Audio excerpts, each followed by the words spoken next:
Welcome back, Outlaws. On this episode, we do an unboxing, assembly, and first use of the Coleman B200R mini bike, so stay tuned.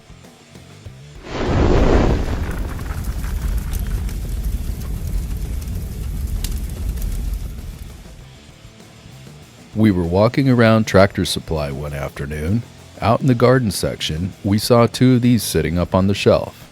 I asked the salesperson about them, and they said that they didn't have any assembled, but that they would sell me one of these without charging me the assembly fee. That sounded like a great deal, so we loaded one up and we put it in the truck. We already have a Coleman CT200 UEX, and it's been a lot of fun, and I've done some cool modifications to it, but we wanted another one so folks could go out and ride with us.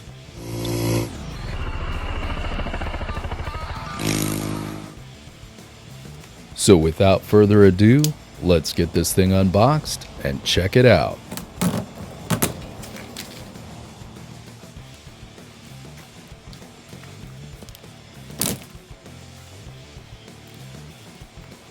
I really like working on projects, and I didn't mind doing the assembly on this bike. But inside, there were a few surprises waiting for me.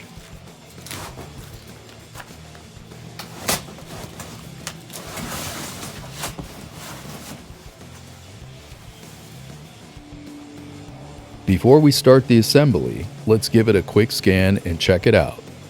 Everything seems to be really well packaged and protected.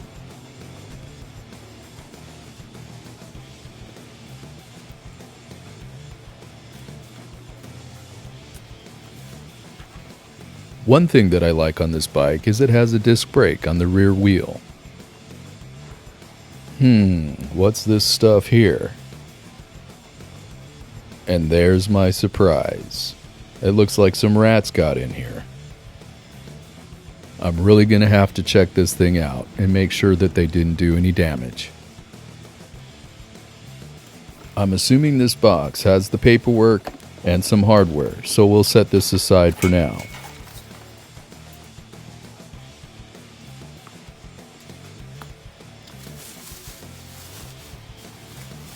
Let's go ahead and remove some more of this packaging so we can look at it a little closer before we remove it from the crate.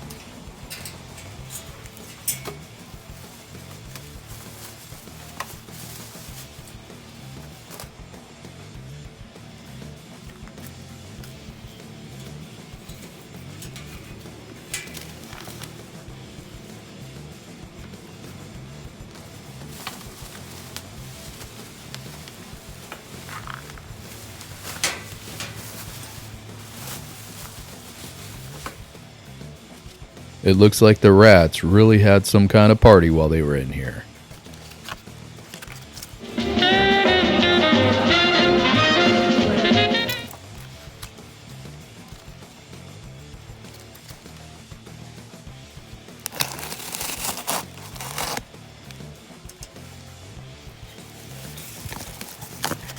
Well, let's see what we have in here. It doesn't appear that the rats made their way into this box. So what I'll do is we'll pull it all out, I'll lay it down on the table, and we'll check it out a little closer. It looks like they've supplied us with a basic tool set and some zip ties, the owner's manual and the assembly manual, and this spark plug wrench here. That might come in pretty handy. Also, the clamps for the handlebars are in here too.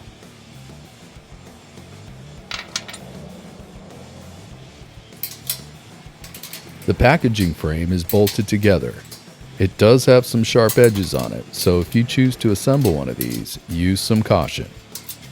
Just a few more cross members to take off, and we can inspect it a little closer before we pull it out of the rest of the crate.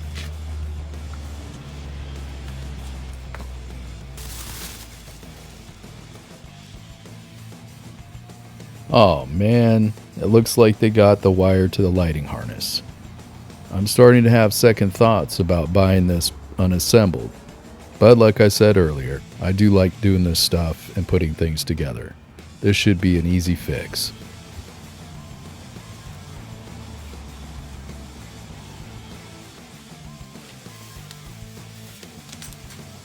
Let's get this tire out of the way so we can see what's next.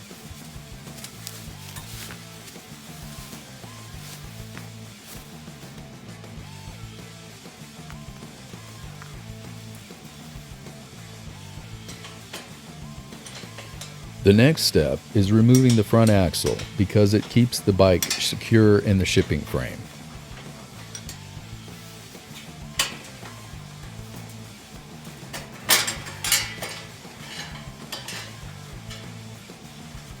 Be careful not to lose these spacers because you'll need them for mounting the front tire.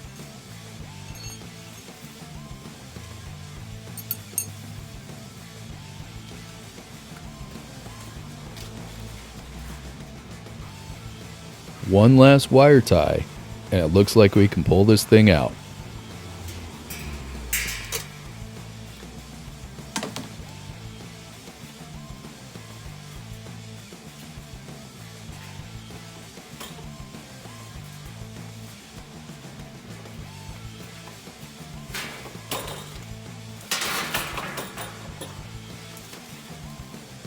Here's those spacers that I mentioned earlier that you didn't want to lose. Now it's time to go ahead and install the front wheel. We're going to slide a spacer on one side, and then as we put the other part of the axle through the hub, we're going to slide the other spacer on and tighten it up.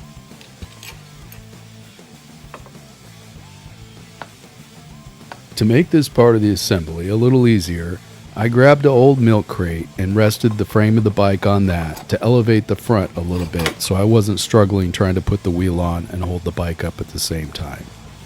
It's always good to get somebody to help you if they're handy as well.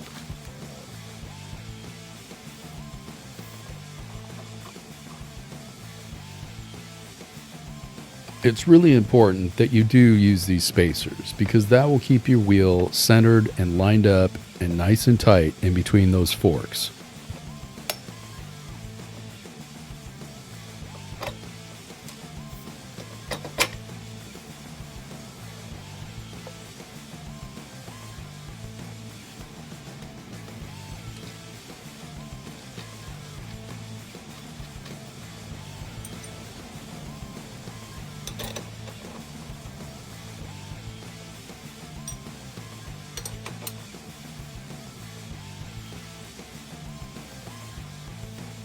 They don't give you any torque specs, so go ahead and snug it up as tight as you can. Not too tight so that the wheel doesn't spin.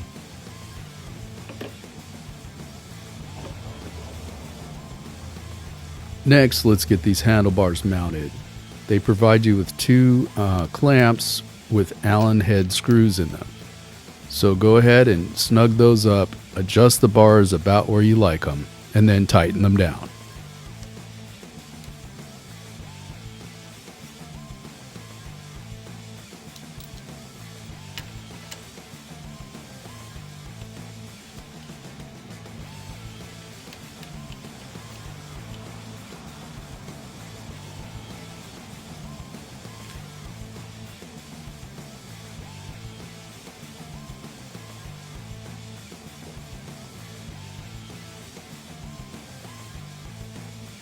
Now that I've adjusted them in the position about where I want them, I'm going to go ahead and snug all these bolts down, being careful not to tighten them too much so that they strip the threads.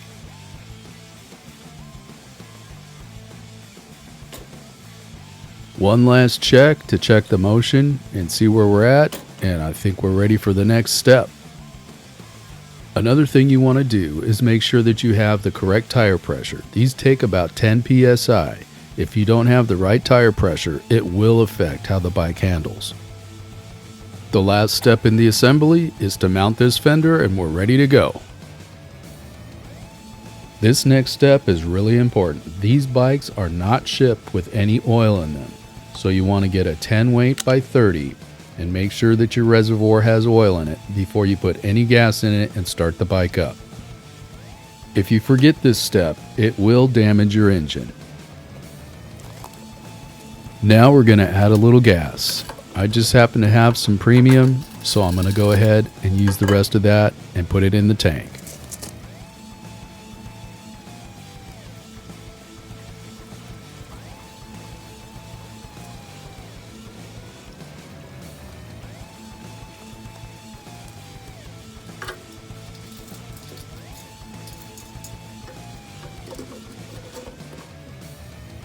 Now we're going to want to make sure that our choke is in the on position and we turn our fuel on as well. I don't like this lever here. I'll show you later the reason why.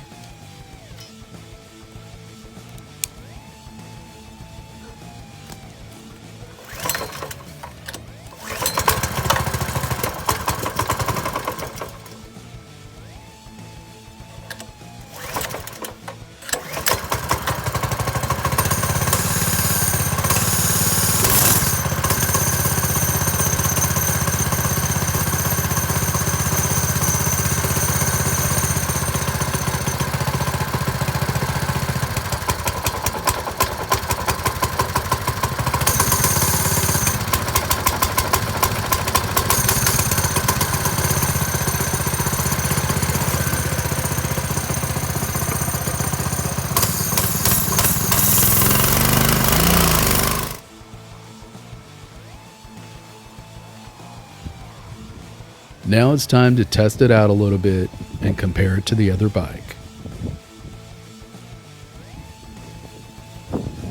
Everyone that takes these things out for a ride always ends up with a big smile on their face. Now we'll have another bike for somebody to ride.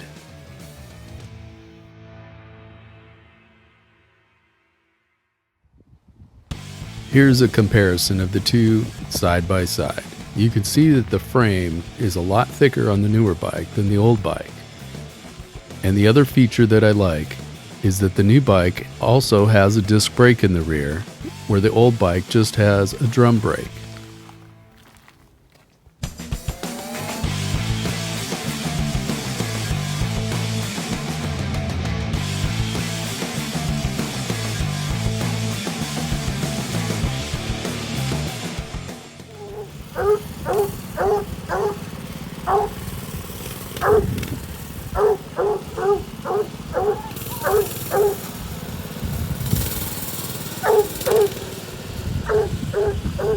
Right here you can see how close my leg is to that.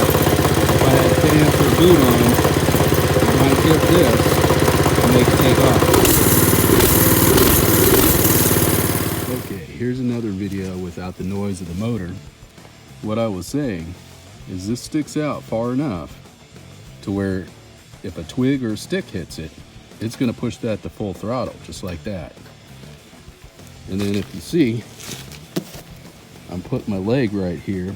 If I had boots or pants on, how easy it would be to hit that to go to full throttle. What I'm going to do is I'm going to go in here and see if I can't remove it from up in here. I haven't taken this apart yet to see what it all entails to get this off. But I think in the future, if they would remove this, because this is obviously for a stationary motor, when this is used in something that's not being operated with a throttle. So for what it's worth, I hope it helps you guys out. The rats also got to the seat, but I wanted to take a time out and thank Tractor Supply and Coleman, because after reporting that the rats had chewed the wire harness and gotten to the seat, within a week, Coleman shipped me a new wire harness and a new seat. So I want to thank them and let them know that I appreciate both Tractor Supply and Coleman for standing behind their products. To give it a real test, we decided to take it to the hill out behind our place. This is a great hill to test things on, and it's a lot of fun.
These bikes are a heck of a lot of fun if you're a little kid or a big kid like me. I hope you found the video useful if you're thinking about getting one of these bikes. And as always, thanks for watching.